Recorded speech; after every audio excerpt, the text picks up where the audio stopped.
Donc Richard, l'objet un peu de notre entretien, c'est de peut-être redéfinir de manière un peu précise les trois modes de la somaesthésie.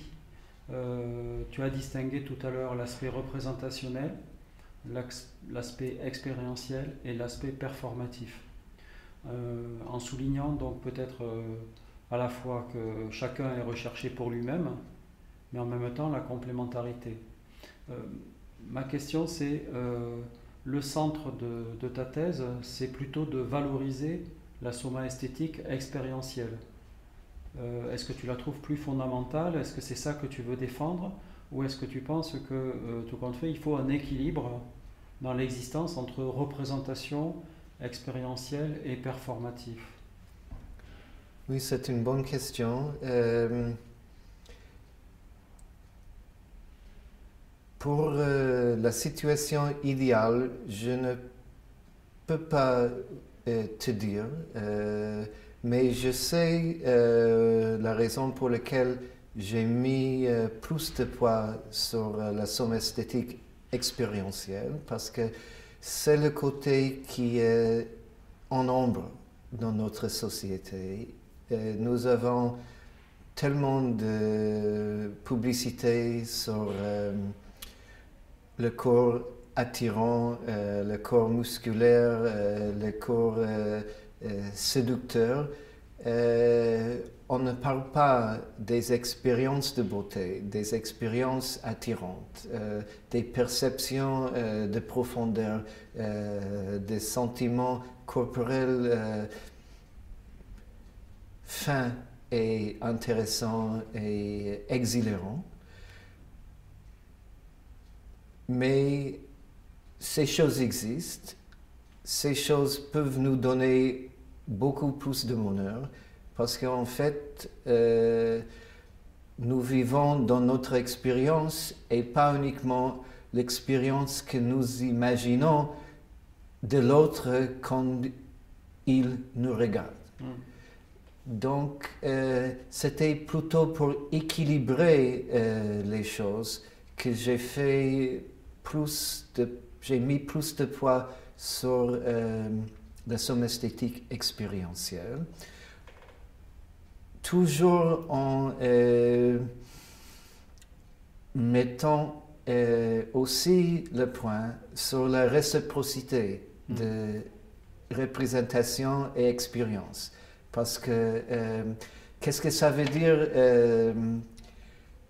la somme esthétique expérientielle, la perception explicite de nos sentiments? Souvent, on fait une représentation mentale de ces sentiments pour améliorer notre expérience. Nous utilisons souvent des outils représentationnels et donc il y a une espèce de réciprocité. Je souligne très souvent qu'il y a un rapport bien connu entre notre apparence et notre expérience. Quand je suis très fatigué, comme maintenant par exemple, après un long voyage intercontinental, je me sens fatigué, je ne me sens pas d'attaque et j'imagine que ma représentation c'est plus de quelqu'un qui n'a pas assez dormi. Et donc il y a un rapport très intime entre l'extérieur et l'intérieur. En fait, quand je parle du style, on peut voir le style comme une espèce de quelque chose superficiel, extérieur. Mais en fait, le style, c'est notre personnalité.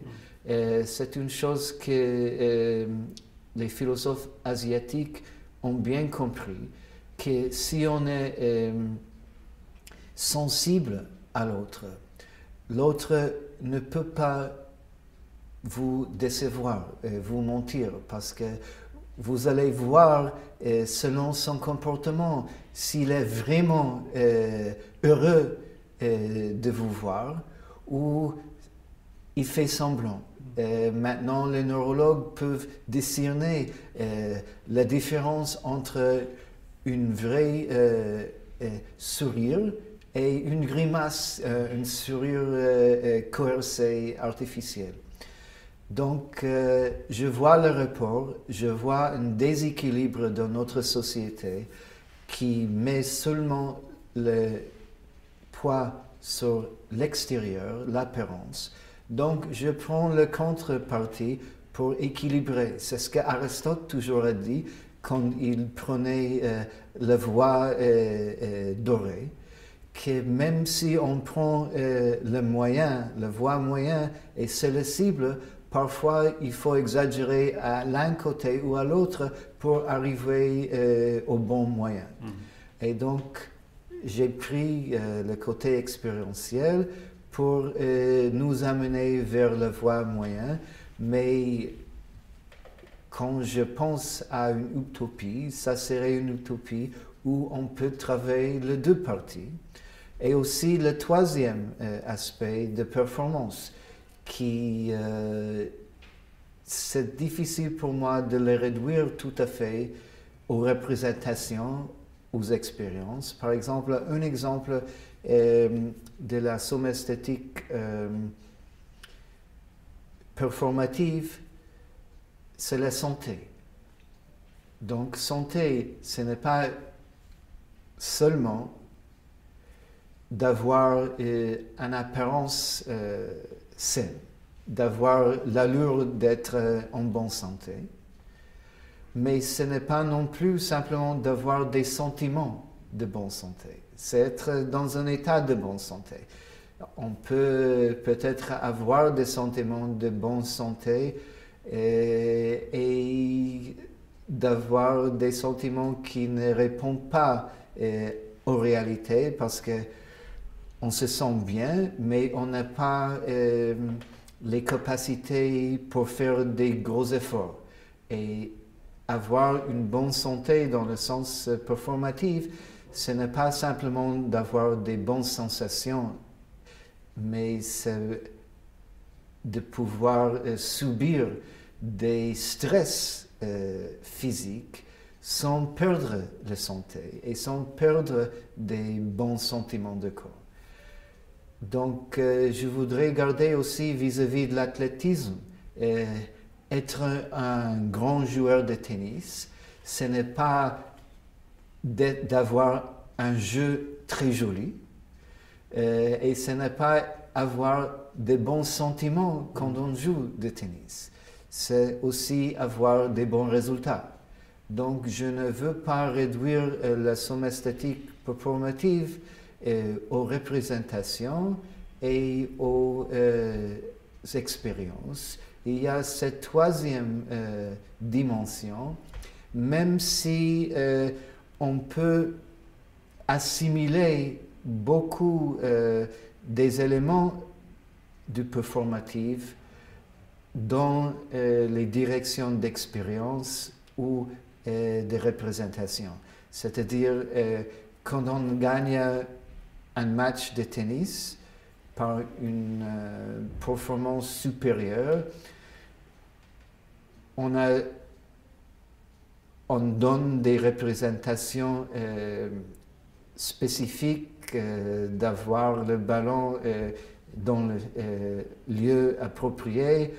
On va recevoir la coupe, la médaille. Il y a la satisfaction, ça se voit qu'on a gagné le match, donc il y a le côté de représentation extérieure, et il y a aussi des sentiments d'avoir une réussite quand on frappe le ballon, et quand c'est un bon frappe et c'est un mauvais frappe. Et on sent ça, même avant qu'on voit que c'est hors de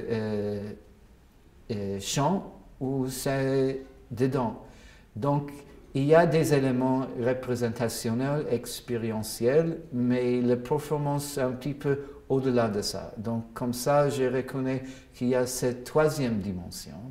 Mais encore ici, notre société est tellement ciblée sur la performance que les éléments d'expérience sont oubliés, mais pour la plupart des personnes, c'est des expériences qui comptent. Et on n'est pas obligé d'être professionnel et les gagnants d'un tournée pour profiter d'activités sportives. Et au moins, et surtout aux États-Unis, où on met tellement d'importance sur gagner, sur la performance, qu'on oublie qu'il y a beaucoup à gagner dans le milieu d'expérience somatique. Et donc, dans mon travail jusqu'à ici, surtout dans Conscience de corps, j'ai souligné surtout la dimension expérientielle. J'ai une question concernant ce que tu appelles les sentiments corporels. Oui. C'est une expression qui veut dire quoi exactement? Est-ce que ce sont du vécu? C'est-à-dire c'est ce que nous ressentons à l'occasion d'une expérience corporelle. Et donc tu le sais, certaines personnes pensent que ces sentiments sont de pures sensations physiologiques. Ou est-ce qu'il y a déjà une coloration personnelle, subjective, qui fait que ce sentiment est différent entre toi et moi? Si nous vivions la même expérience corporelle, tu emploies souvent ce terme de sentiment corporel qui n'est pas sensation corporelle. Donc tu veux dire quelque chose de plus, c'est vrai. Et c'est aussi une question de traduction, parce que le mot en anglais c'est feeling. Et feeling, c'est plus perceptif que sensation. Et ça peut être plus herméneutisé, plus trompé de sens que sensation. Sensation peut être purement physique et physiologique, mais feeling, c'est moins fort que émotion. Et donc, c'est pour capter la gamme de perceptions sensorielles et corporelles qui ne sont pas forcément des émotions claires et fortes, des émotions parce que très souvent avec des vraies émotions, on est conscient de les avoir.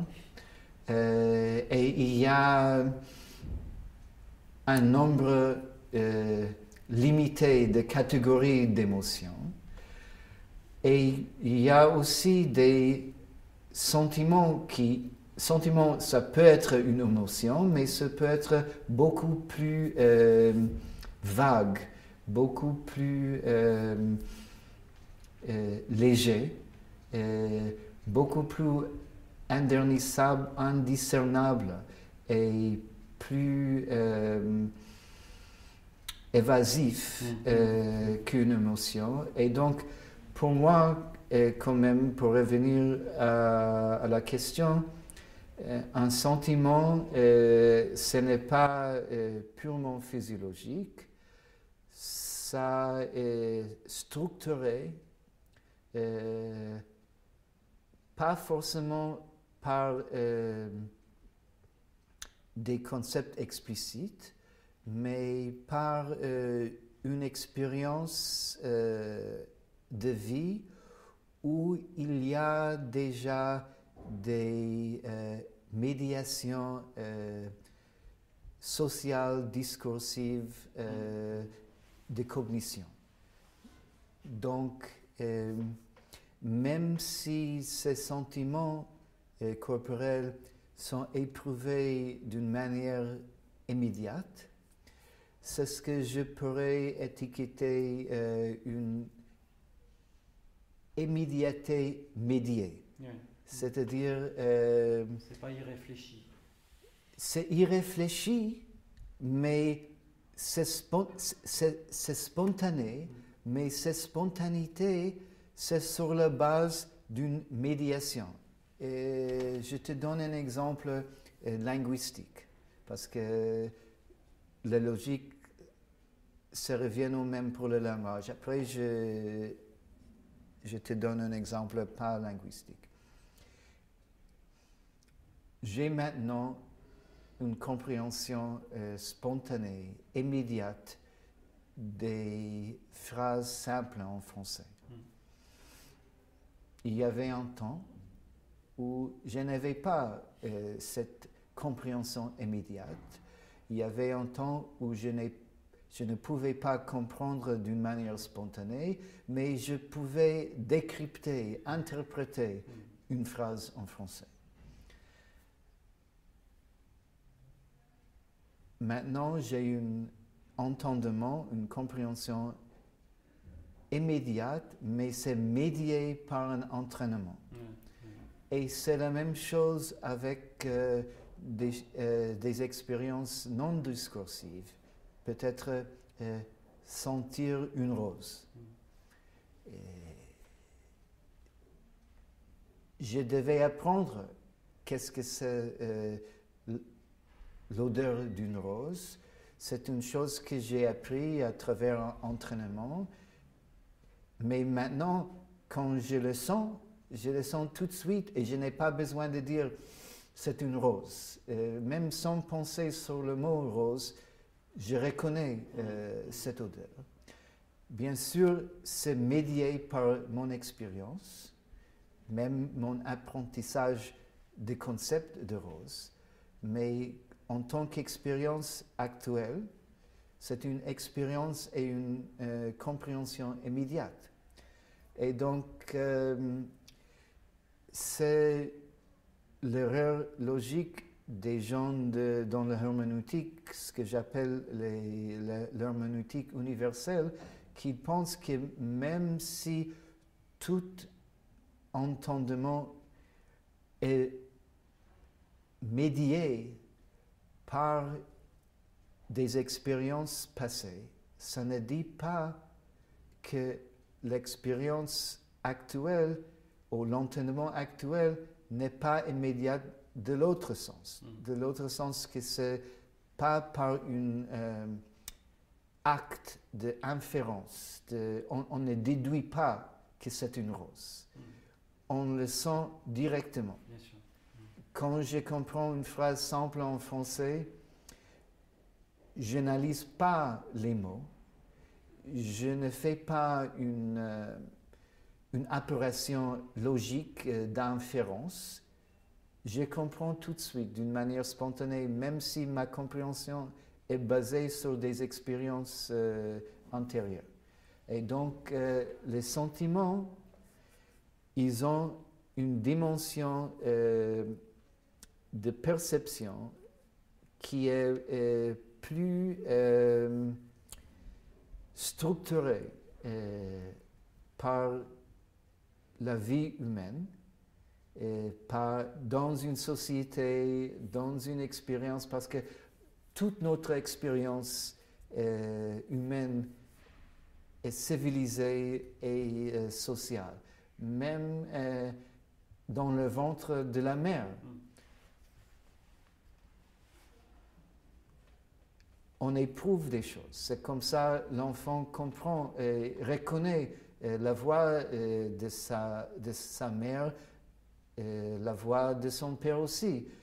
Parce que en tant que fœtus dans le ventre, il éprouve des choses.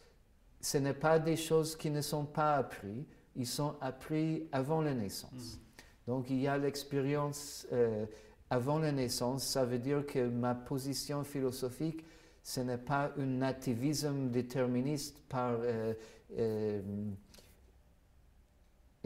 génétique, neuronale. Il y a l'expérience avant la naissance, une expérience qui est déjà sociale et déjà structurée. Et ces sentiments corporels sont structurés et c'est plus que purement sensation physiologique, mais ce n'est pas forcément discursif dans le sens qu'on peut les classer dans une boîte conceptuelle.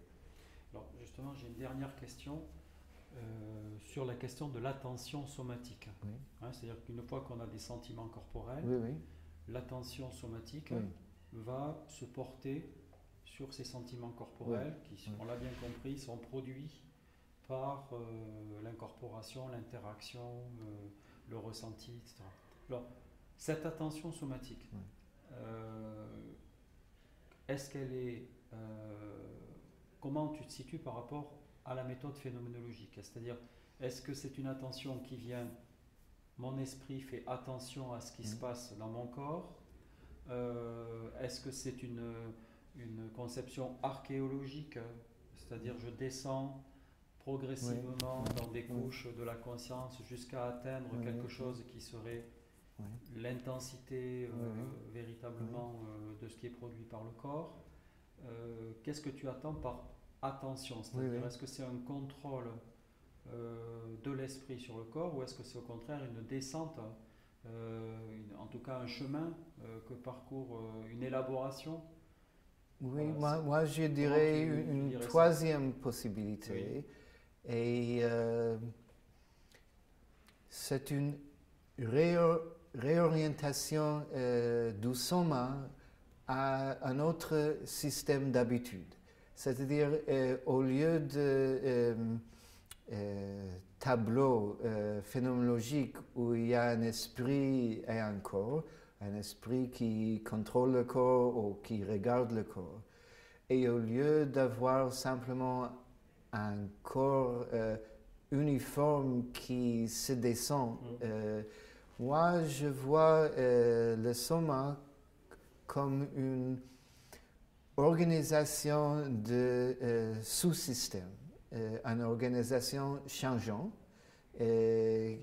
qui passe d'un état à un autre, et donc c'est un problème classique d'autorégulation. Et pour ça, on invente des moyens comme homunculus pour voir qui doit régler et gouverner ces systèmes. Pour moi, le soma, c'est une espèce de fédération de systèmes où une partie peut regarder l'autre. Et un groupe d'habitudes, parce que pour moi, l'esprit, ça un nom pour un groupe d'habitudes somatiques qui sont ciblées vers certaines choses, qui utilisent certains moyens de notre corps. Et l'attention somatique, ça veut dire mettre en lumière, focaliser, canaliser l'attention. Et l'attention, pour moi, c'est aussi une chose physique. Faire attention à quelque chose, c'est diriger les yeux, diriger l'oreille,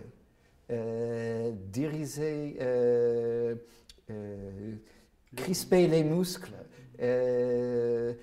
réorienter la disposition totale vers quelque chose. C'est une intentionnalité qui est toujours exprimée aussi corporellement.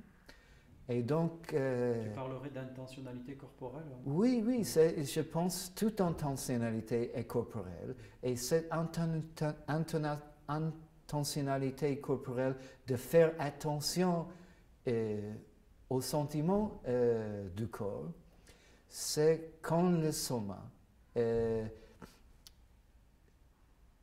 utilise un sous-système d'habitude de concentration et focalisation sur